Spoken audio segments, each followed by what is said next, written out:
पूर्वोत्तर भारत में भीषण बाढ़ और भूस्खलन ने तबाही मचा रखी है। 29 मई से अब तक 6 राज्यों में बाढ़ और लैंडस्लाइड की चपेट में आकर कम से कम 40 लोगों की मौत हो चुकी है। लाखों लोग अभी भी बाढ़ के पानी में जूझ रहे हैं। सबसे ज़्यादा असर असम, मेघालय, मणिपुर, त्रिपुरा, सिक्किम और अरुणाचल प्रदेश में देखा जा रहा है। असम में 5 लाख से ज़्यादा लोग प्रभावित हुए। राज्य में 15 नदियाँ उफान पर है। मिजोरम में भूस्खलन और चट्टानें गिरने की कई घटनाएं सामने आई हैं।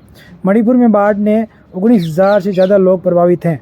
असम राज्य में आपदा प्रबंधन पदाधिकारी ने अनुसार 22 जिलों को 1254 गांव बाढ़ से प्रभावित हैं। भारी बारिश के कारण राज्य में सड़क, रेल और नौका सेवाएं प्रभावित हो रही हैं। श्री भूमि सबसे अधिक प्रभावित जिला, जहां पर 1,99,472 लोग बाढ़ से प्रभावित हुए हैं। होजाई जिले में एक व्यक्ति की मौत हो गई है, जिससे बाढ़ और भूस्खलन से मरने वालों की संख्या 11 हो गई है। 12,610 हेक्टेयर फसल क्षेत्र जलमग्न हो गया है। अरुणाचल प्रदेश में सोमवार को लगातार बारिश जारी। मुख्य नदियां और उनकी सहायक नदियों का जल स्तर खतरे के स्तर से ऊपर है। 23 जिलों में 156 गाँव में 338 लोग बाढ़ से प्रभावित हैं। लोहित जिले में बाढ़ से बहे व्यक्ति का शव मिला। वायुसेना ने दिबांग घाटी में बाढ़ग्रस्त के बोझमीर नदी में फंसे 14 लोगों को बचाया। मिजोरम से आइजोल जिले में मूसलाधार बारिश के कारण भूस्खलन और चट्टान गिरने की घटना आई, तो मद्देनजर अधिकारियों ने सोमवार को जिले के सभी स्कूलों को बंद करने का आदेश दिया था। राज्य में 24 मई से हो रही भारी बारिश के कारण भूस्खलन, घर ढहने और अन्य आपदाओं के कारण अब तक 3 म्यांमार शरणार्थियों के सहित 5 लोगों की मौत हो चुकी है।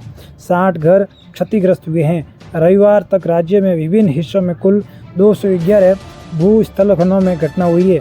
मणिपुर में बाढ़ से 19,000 से ज़्यादा लोग प्रभावित हुए हैं।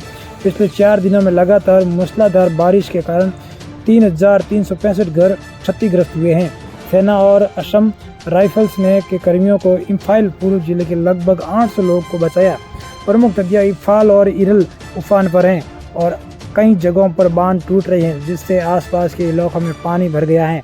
मणिपुर में नदी का जल स्तर चेतावनी स्तर तक थोड़ा कम हो गया है, लेकिन ज़्यादातर नदियों में जल स्तर उच्च पड़ने के निशान से ऊपर बन चुका है। राज्य में अब तक 3,365 घरों को नुकसान पहुंचा है। 1,599 लोगों को निकाला गया है और 11.8 हेक्टेयर कृषि भूमि नष्ट हो गई है।